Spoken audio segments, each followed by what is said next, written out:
Whoa.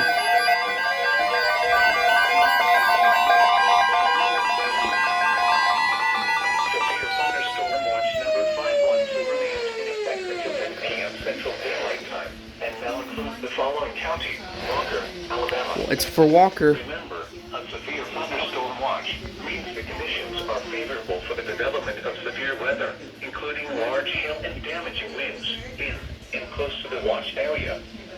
While severe weather may not be imminent, persons should remain alert for rapidly changing weather conditions and listen for later statements and possible warnings.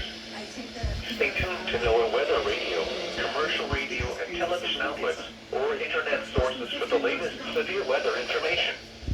Repeating, severe thunderstorm watch number 512 remains in effect until 10 p.m. Central Daylight Time, and